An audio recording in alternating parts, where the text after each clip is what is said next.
Hello everyone. आज हम करेंगे वृद्धावस्था में पोषण या न्यूट्रिशन इन ओल्ड एज। ठीक है, ओल्ड एज एक ऐसा फेज है जिसके अंदर की हमारे जो मोस्टली जो डेवलपमेंट्स हैं वो कम रहते हैं, या हमारे बॉडी का जो बेसिक जो फंडा रहता है वो है कि मेंटेनेंस पे ज़्यादा बॉडी का फोकस होता है, बजाय कि डेवलपमेंट्स जो हैं वो धीरे धीरे बहुत स्लो हो जाते हैं या नए कोई डेवलपमेंट्स होने बंद हो जाते हैं। एक तरह से बहुत सारे शारीरिक परिवर्तन आते हैं। हमारे जितने भी सिस्टम्स हैं, डाइजेस्टिव सिस्टम ले लें या और दूसरे सिस्टम्स ले लें, उनकी रेट में धीरे धीरे जो है कमी आती है। जो है बहुत फ्रेजाइल हो जाती है बॉडी, किसी भी इन्फेक्शन के लिए बॉडी की इम्यूनिटी भी काफ़ी लो हो जाती है ओल्ड एज के अंदर।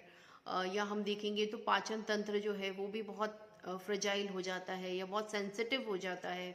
कोई भी आप बॉडी के सिस्टम को देखें तो वो बहुत ही सेंसिटिव हो जाता है। तो ये सब चीज़ों को ध्यान में रखते हुए जो है हमें जो है वृद्धावस्था में आहार का आयोजन या नियोजन जो है वो करना चाहिए, जिससे कि और जो है बॉडी के अंदर कई बार ऐसा होता है कि बहुत सारी जो है हेल्थ इश्यूज भी डेवलप हो जाते हैं, बहुत सारे ऐसे रोग जो हैं वो भी उत्पन्न हो जाते हैं जिनको भी मैनेज करना होता है ओल्ड एज के साथ में। इसके अलावा जो सेंसेस हैं वो भी बहुत कम हो जाते हैं। सेंसरी ऑर्गन्स में देखें तो हमारी टेस्ट बड्स जो हैं वो भी इससे इफेक्टेड होती हैं। जो है एपेटाइट जो है वो भी प्रभावित होती है ना। एपेटाइट कई बार बहुत लो हो जाती है, जिसकी वजह से खाना खाने की इच्छा नहीं रहती है, जिससे बॉडी की जो बेसिक जो भोजन संबंधी आवश्यकताएं हैं वो पूरी नहीं हो पाती हैं। एक बैलेंस डाइट इंसान नहीं ले पाता है लॉस ऑफ एपेटाइट की वजह से। जो है बॉडी कॉम्पोजिशन जो है उसके अंदर जो है वो भी कमी आती है, जैसे कि कई बार कई लोगों में देखा जाता है कि मसल वेस्टिंग जो है वो भी हो जाती है, बॉडी बहुत लीन एंड थिन हो जाती है। उसके अलावा जो है एंजाइम्स जो हैं, हमारे डाइजेस्टिव एंजाइम्स हैं, उनका भी सिक्रीशन कहीं ना कहीं प्रभावित होता है, वो सिक्रीशन कम होता है, जिसकी वजह से भोजन का पाचन होने में समस्या जो है आती है। ज़रा सा अगर आपने देखा होगा कि अगर कुछ हैवी भोजन या इस तरीके का ले लिया जाए तो वो जो है अपच हो जाएगी या इंडाइजेशन हो जाएगा या उससे रिलेटेड कोई समस्या उत्पन्न हो जाएगी। जो हमारे तंत्रिका तंत्र है धीरे धीरे वो भी बहुत जो है फ्रेजाइल हो जाता है, या उसमें भी बहुत उसकी कहेंगे कि एक तरह से उसके अंदर भी काफ़ी कमी आती है, डिटीरियोरेशन जो है उसके अंदर हो जाता है।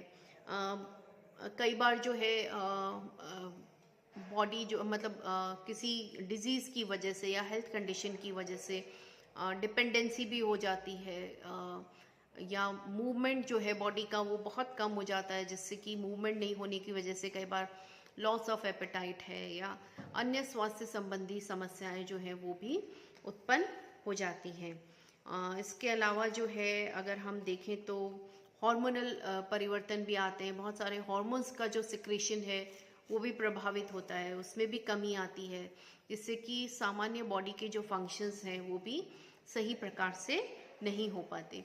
तो अब हम ये देखेंगे कि किस प्रकार का आहार जो है ओल्ड एज के अंदर दिया जाना चाहिए। सबसे पहला है कि आहार संतुलित हो। कभी भी आप किसी के लिए भी आहार नियोजन की बात करें तो सबसे पहला जो हमारा प्रिंसिपल होता है आहार नियोजन करते समय हमें जो ध्यान में रखना है वो है कि संतुलित आहार होना चाहिए। देखिए, चाहे कोई डिजीज्ड कंडीशन हो, किसी को कोई बीमारी हो, कोई किसी भी एज ग्रुप का हो, कोई छोटा बच्चा है, कोई वृद्ध है, कोई महिला है, पुरुष है, कोई भी हो, उसको सबसे पहली चीज़ जो आवश्यकता है वो है एक संतुलित आहार की।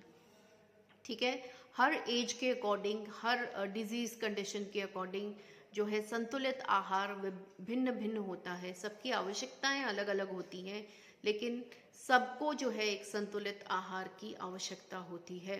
अगर संतुलित आहार नहीं होगा तो जो भी कंडीशन है, अगर कोई बीमारी है तो वो और वर्स होगी, और ख़राब हो सकती है ना। डेवलपमेंटल फेज में है कोई बच्चा है तो उसका डेवलपमेंट प्रभावित हो सकता है। तो इसलिए सबसे पहली चीज़ जो हमें ध्यान में रखनी है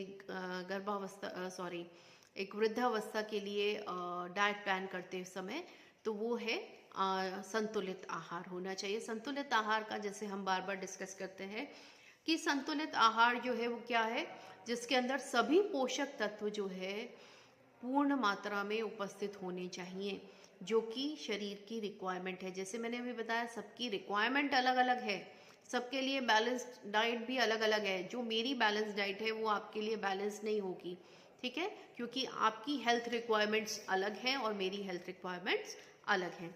उसके अलावा हम देखेंगे कि पोषक तत्व उचित मात्रा में हो, सारे पोषक तत्व जो है आहार के अंदर होने चाहिए। इसके अलावा ऊर्जा की आवश्यकता धीरे धीरे जो है हम देखेंगे ओल्ड एज के अंदर कम हो जाती है, ठीक है। क्यों कम हो जाती है? क्योंकि हमने जब ऊर्जा की आवश्यकता की थी तो हमने ये पढ़ा था कि जैसी फिजिकल एक्टिविटी है उसके अकॉर्डिंग ऊर्जा की आवश्यकता होती है, क्योंकि ओल्ड एज के अंदर धीरे धीरे जो है मसल मास भी बॉडी में कम हो जाता है, फिजिकल एक्टिविटी भी बॉडी में कम हो जाती है बॉडी की। इस वजह से जो ऊर्जा की आवश्यकता है वो भी धीरे धीरे कम हो जाती है। इसलिए उच्च कैलोरी युक्त जो भोज्य पदार्थ हैं उनको कम मात्रा में सम्मिलित करना चाहिए वृद्धावस्था के आहार में। इसके अलावा तले हुए भोज्य पदार्थ हैं, उच्च वसा युक्त भोज्य पदार्थ हैं, ये जो है वृद्धावस्था में कम मात्रा में, लिमिटेड मात्रा में, संतुलित मात्रा में देने चाहिए। क्यों? क्योंकि हमने अभी बात की कि जो डाइजेस्टिव सिस्टम है या पाचन तंत्र जो है वो ओल्ड एज में वो भी काफ़ी स्लो हो जाता है या वो प्रभावित होता है।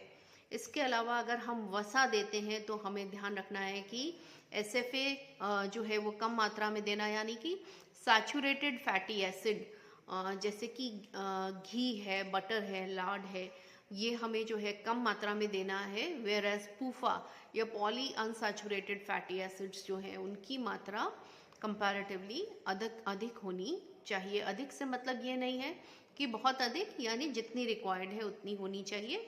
और पूफा हम दे सकते हैं या पॉली अनसैचुरेटेड फैटी एसिड, जो कि आपके जो ये ऑयल्स हैं, ऑयल सीड्स हैं, इनसे हम प्रोवाइड करवाते हैं। ये जो हमारे तेल हैं ये बेसिकली अनसैचुरेटेड फैटी एसिड्स होते हैं। इसके अलावा ताजे फल, सब्जियां, दूध से बने पदार्थ ये हमें देने चाहिए, क्योंकि ये मिनरल्स में और विटामिन्स में रिच होते हैं और इस एज ग्रुप की रिक्वायरमेंट्स को पूरा करते हैं। फिर है अस्थियों का, क्योंकि जो हमारी बोन्स हैं ओल्ड एज के अंदर वो भी बहुत वीक हो जाती हैं, फ्रेजाइल हो जाती हैं। कई बार जो है डीकैल्सिफिकेशन बहुत ज़्यादा हो जाता है अगर आहार में प्रॉपर कैल्शियम नहीं लेते हैं।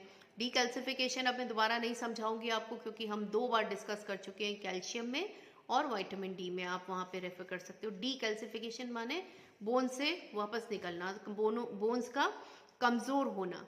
तो ओल्ड एज में क्योंकि बोन्स जो हैं, हड्डियाँ जो हैं बहुत कमज़ोर हो जाती हैं, नाजुक हो जाती हैं, जरा से आघात से फ्रैक्चर होने की संभावना रहती है। इसलिए विटामिन और mineral, specially vitamin D, calcium जो है वो भरपूर मात्रा में देना चाहिए। धूप का सेवन जो है वो अच्छे प्रकार से होना चाहिए। रेशे युक्त आहार देना चाहिए जिससे कि कब्ज से बचा जा सके या कॉन्स्टिपेशन से बचा जा सके, क्योंकि फिजिकल एक्टिविटी कम होती है, मूवमेंट बॉडी का कम होता है, उससे ज़्यादातर बैठे रहने का या सेडेंट्री लाइफस्टाइल हो जाता है, जिसकी वजह से कॉन्स्टिपेशन की समस्या भी हो जाती है। इसके अलावा है कि एक बार में बहुत अधिक भोजन जो है वो नहीं देना चाहिए।